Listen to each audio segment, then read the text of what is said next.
Thanks for coming along for this part of my journey with me. I know it's been long, but I hope you found some of it helpful for your own.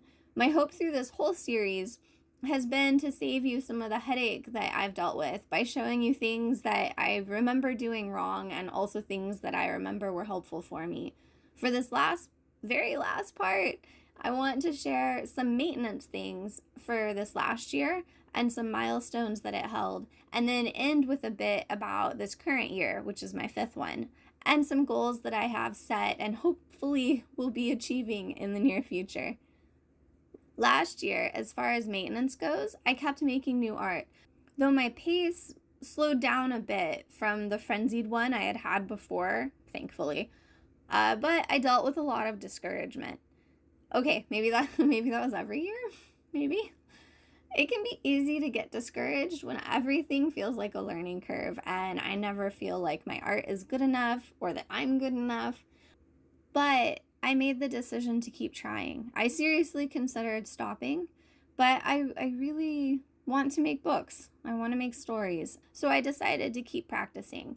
And I worked on my art skills. I wrote more stories. I made another dummy, a story very close to my heart. I updated my portfolio a couple times and sent out more publisher samples, though I was behind on that and didn't send out nearly as many as I had meant to. I took more SVS classes. Even though I didn't get to illustrate a book during this year of my journey, it did have some big milestones. First, I went to my first in-person conference with my local SCBWI region. It was actually pretty taxing on me because of my chronic illness, but it was awesome to feel the energy of so many Kidlit creators gathered in one place. That was a really cool experience. And it was so nice to meet people that I had only ever met over Zoom so far. I even made my own portfolio book by hand for it. That was super fun.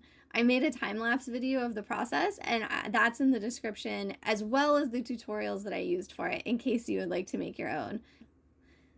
And then one of the most exciting parts of this last year was that I got to join my weekly critique group. I'd never been part of one that met at regularly scheduled times before.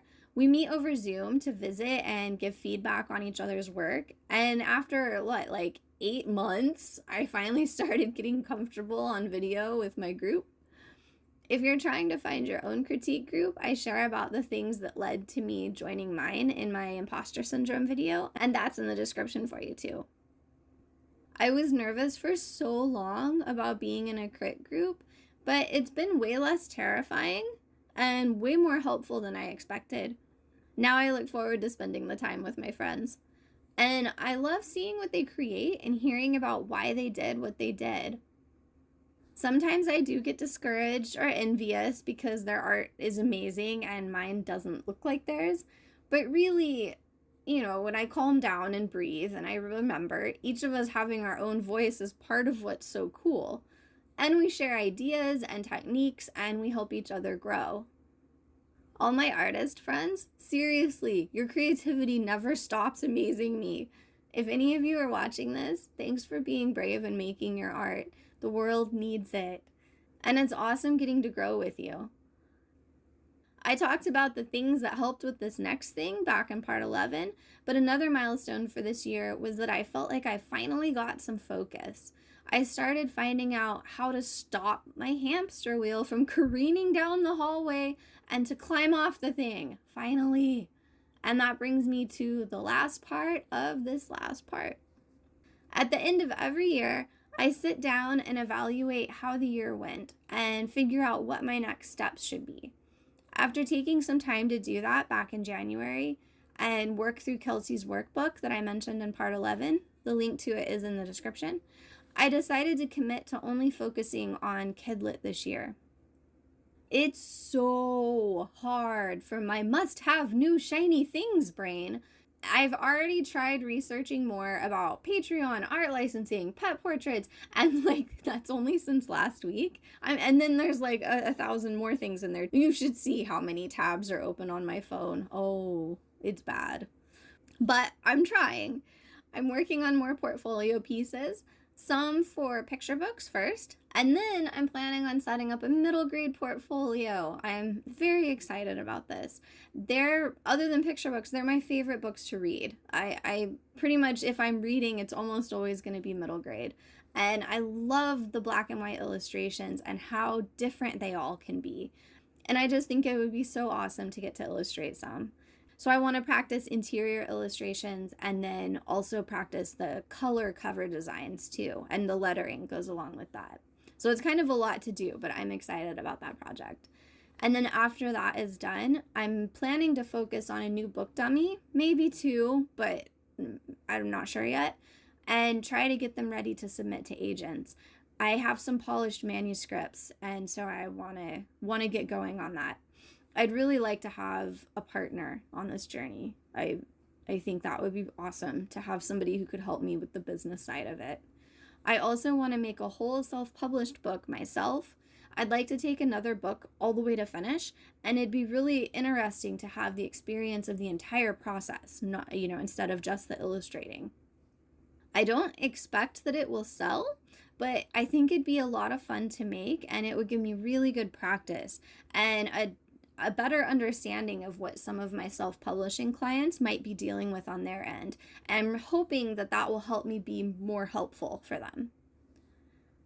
Alongside all those things, I will be keeping my publisher samples going, my newsletter, my blog, and of course this YouTube channel. I'm trying to get better at talking with people about and valuing my work. And I'm in the testing phase of a new way of maybe being finally able to stay consistent on Instagram. Every workday, I post a photo or a reel of just the main thing I'm working on that day. So I'm setting it up kind of like a mini work journal. I've made it 3 days so far. Woo! That is success, I'm telling you. It really is.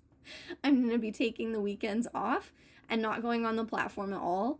And I'm hoping that that will help me not burn out with it this time. We will see. I've also been mostly secretly dabbling in digital art since CB Pro. You can see that here, right? I just got Procreate just a couple weeks ago, so I'm very excited to see what it can do for my illustration work. I'm most excited that I can now sit with my family in the evenings and not have to be working at my desk in order to work digitally. Hopefully that will fit in a lot more art time, because while they watch TV or play video games, I can be drawing and I can still be with everybody. And being able to do digital art and getting better at combining it with traditional art, like I'm doing in the painting right now, will open up more possibilities for work once I get decent at it. And I think that that would be really, really good to kind of have in my tool belt. So even with just focusing on Kidlit, this all sounds like a ton of stuff, because it is. But I am sticking to my Kidlit only year for 2025. No more hamster wheel. No more throwing Insta ramen at the wall and hoping it sticks. I'm trying to be a lot more intentional with what I do now. Looking back over my journey, when I look back over my journey over the last several years, I think that my first few were so difficult, partly because I didn't have any community yet. That's very, very hard to do before you build up that community. And partly it was that difficult because I was trying so hard to earn an income from my art right away, which is, not really something that tends to happen, that I was doing a million things and kept losing focus on the Kidlit tasks. And then I even lost out on some Kidlit opportunities because I didn't know enough about the industry yet and responded poorly. I think I talked about that in an earlier part. I doubted myself too much. I didn't value my skills or my work. I got discouraged at the silence and the rejection. All those crickets over and over again. I still do. I mean, it's tough, right? But I keep trying. I keep practicing, asking questions, researching, learning, and I keep sharing both my art and stuff I learned that might make the path easier for someone else. I still feel like I really don't have much insight to offer, but I'm hoping some of my thoughts or experiences resonate with someone anyway. For those of you who have commented on my videos, thank you. Hearing that they resonate with you helps me see that all the effort is worth it. Really, it means a lot. I've heard from more advanced Kidlit illustrators that things for most of us move painfully slow in the beginning, but then one day an opportunity comes around, and that one leads to another. And then they start snowballing, and pretty soon we don't even know what happened because we have so much work lined up we can barely keep track of it all. I have seen this happen for some of my friends, which is encouraging. So I keep at it. I hope sharing my journey so far will help you travel yours easier. And when you finish your first portfolio or send out your first art samples or illustrate your first book, send me a note and let me know so I can congratulate you. The world needs your art too, and each milestone's worth celebrating. Well, we've come to the end of my early Kidlit journey tale. I want to leave you with this. When I lived in the Midwest for a while without transportation, every time I needed to go to town, it meant a 3-mile trek over rolling terrain against very, very strong wind. It was difficult, but I was amazed just how much easier the journey back home was with the wind helping me along. And while the origin stories of most of this Irish blessing are debated, now I very personally connect with the kindness that is expressed in its first 2 lines. So I'm closing the series with them to wish you easy travels as you go along your own Kidlit path. May the road rise up to meet you, and may the wind be always at your back.